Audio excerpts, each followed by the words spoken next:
বিশাল গরু।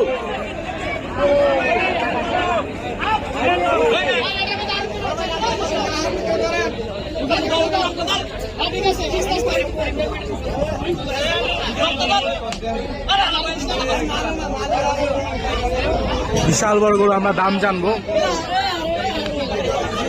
ভাই কত নিছে ভাই? আচ্ছা আচ্ছা শিওর।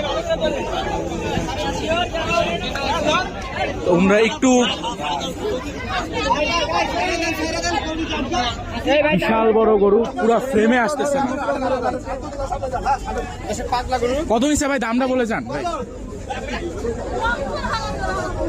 দামটা কত ছিল? দামটা ভাই 6.5 লাখ। মাশাআল্লাহ 6.5 লাখ টাকা। এত বড় গরু ফ্রেমে আসতেছে না।